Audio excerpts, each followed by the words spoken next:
Hello, and welcome to the Relevance of Now with William Linville. My name is Michael Connell, and I'm here as always with William. Hey, Will. Hey Mike, how's it going, buddy? Wonderful, fantastic. How are you? I'm doing great, man. On today's podcast, taking into account the importance of the relevance of now, we're presented to talk about accessing our unique intuition and the benefit of unique intuition. And we'll get into the part of unique in a minute. So, what is the source of our intuition? Your intuition comes from your knowingness, and it comes from becoming present. When you're present, you have accessibility of knowing what's going on, what's coming down the pipe to you and around you, where you're open, you're receptive to all data, all information coming to you into your life stream and which way to go. Go right, go left, go forward, go back and all of these different movements that are happening within you, for you, and to you, to where you have accessibility to be able to flow through anything and everything. And where does our knowingness come from? It comes from your heart, which comes from your higher levels that come from your creator consciousness and the whole universe entirely. And so, is our intuition unique? Yes. How would you describe that it's unique? For each and every one, it's based in everything you've ever experienced in a body on a planet from first separation to now. It goes through your incarnational realms, it goes through your soul level. It also goes through all of your experiences and it goes through your heart level. And your heart level that is based in everything that you've ever experienced, everything you've ever taken on, everything you've ever overcome, and all of the unfoldments that have played out around you and for you. And I've heard you share with people who their guides were angelic, archangelic, and beyond. And how is it that anyone could have similar or the same guides? Because your guides are multidimensional. So you have, like many dear ones, have the guides of Michael from the archangelic realms, Gabriel, Uriel, Sananda, Paramahansa Yogananda, the Pleiadians, the Orions. The list goes on and on and on. And it's because they split themselves off dimensionally to where they can be many, many different places at once. And it's very multidimensional. And so, what I heard you say is when we can be in our presence, in the relevance of now, we have the opportunity to receive from our higher levels through our heart, our intuition, our knowingness, our guidance. Like when we say our hairs on our body are sticking up. Yes, the goosebumps. And so this is the importance of what you're sharing with us in marrying our higher and lower self.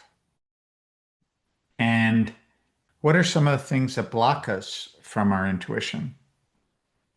Number one is getting caught up in space and time and getting caught up in the mind and the ego.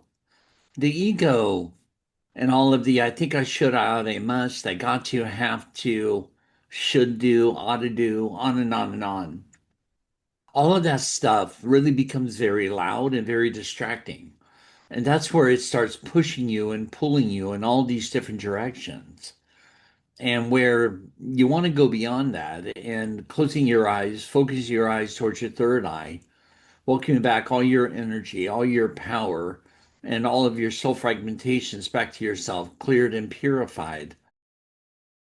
Taking a breath, either focusing in on the palm of your hand and just starting to feel, or focusing in on your heart and starting to feel into your heart, and where you can start to really recollect all of your energy, all your power, all your soul fragmentations, but also starting to really come back to yourself where you can start to feel your presence again.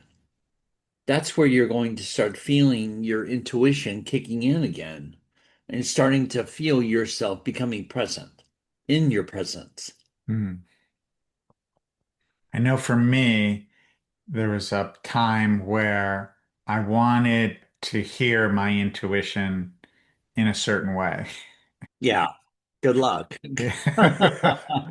Or because I was comparing it to how I thought other people received it, or thinking it should be a certain way. And when I was noticing I was starting to receive my intuition when I was in my presence, it was always through a feeling. So there might be a circumstance, and it would be like first it was a feeling of like a high frequency, and then maybe some words would come in.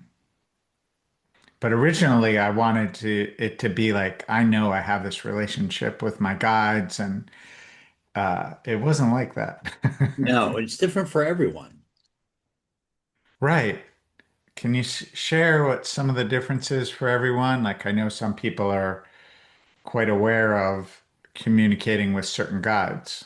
Yeah, and sometimes, like when you close your eyes and you focus your eyes towards your third eye and you're focused in on your heart, sometimes it's a presence that you feel around your shoulders. Other times, it's a presence you feel in your heart. Other times, it's more visual.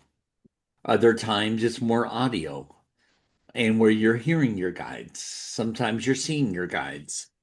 Sometimes you're feeling your guidance drums. It's different for everyone, Michael, Yeah, but it always grows. The more you're connecting with them, the more it's going to become stronger and stronger. awesome. How can we practice and build on our communication access to our intuition? By feeling, by feeling and not thinking. Like right now, just turning off your thinker, the mind, and just feeling. It's kind of like one thought leads to another thought, to another thought, to another thought, to another thought, to another thought. As you just turn off the thought forms and just feel, that's where you start to arise. And as you start to arise, the thought forms start to scatter. And as the thought forms start to scatter, you start to feel more and more of yourself coming forth.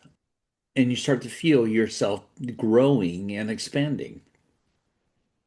As you start to feel yourself expanding, you're starting to feel your creator consciousness coming forth and opening up within you and fully incarnating within you.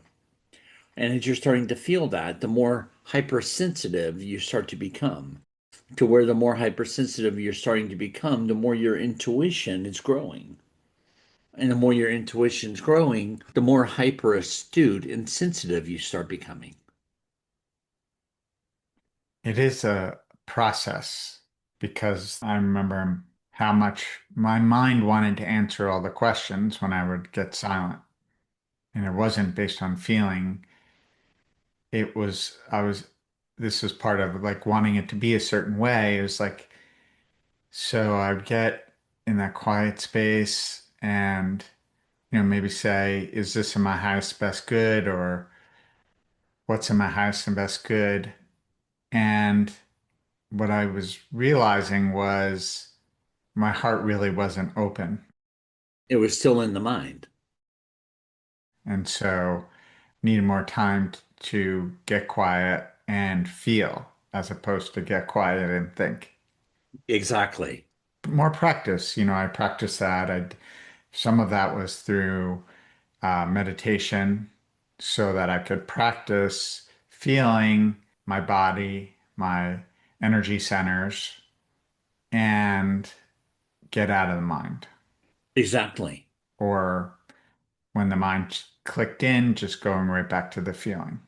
Exactly. And opening up more and more through your heart. Mm. Yeah, I've always found that to be a valuable practice in being my presence is what you've shared about tuning into the heart. And I'm going to call it practice letting the energy expand. And I recommend that for everyone because it's an opportunity to get out of your thinking mind and feel. And then when you can get into your presence and the relevance of now to access your intuition to get some guidance in your life, in your daily life, you can then, just like that, tune into your heart and let it expand. Exactly. And letting it grow and grow. Right. Will you guide us through a process right now to assist us to tune into our intuition? Absolutely, buddy. So right now, let's all take a breath in through your nose for the count of 9, all the way down through your solar plexus, the diaphragm. Inhale, hold. Now a deep sigh. Ah. Now do it again. And now exhaling through the mouth for the count of 9. Now bringing your consciousness through your heart. Bring your consciousness from the heart up through your throat, chakra level vortex,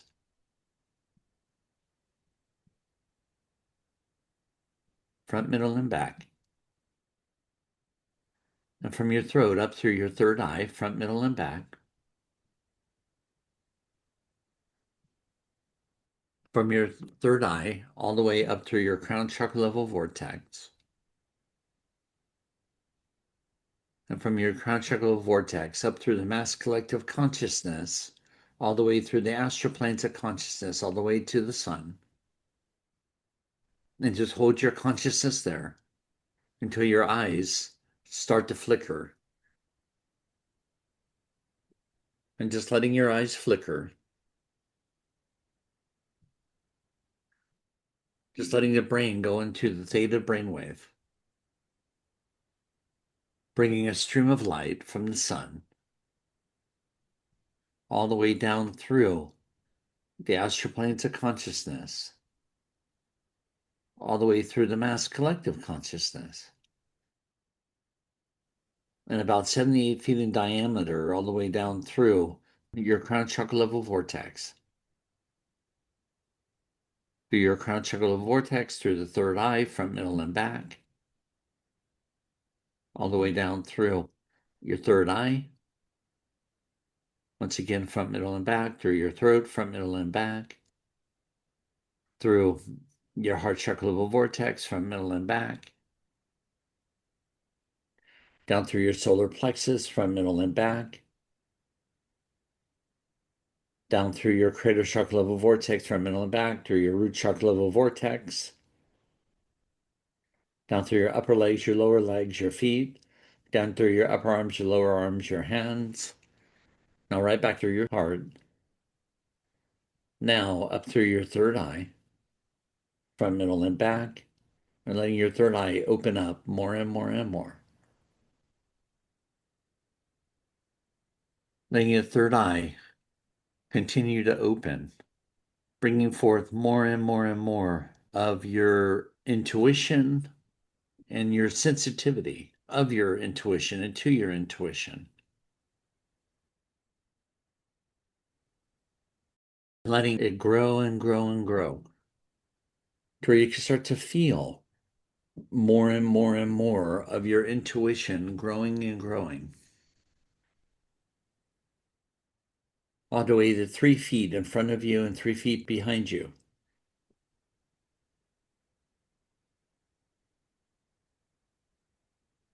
Now bringing your consciousness back down through your throat, letting it open and open more and more, all the way back down through your heart, letting it open more and more. And now just opening your eyes. Awesome. And how does that feel, Michael? Amazing, clear. And what role does our third eye have in combination with our heart in accessing our unique intuition? It has everything to do with filtering through all the hoopla to see the truth and to see the light within all things. Wonderful, William. Grateful for all your clarity and assistance. This is The Relevance of Now with William Linville. Please join us next time. Namaste. Namaste.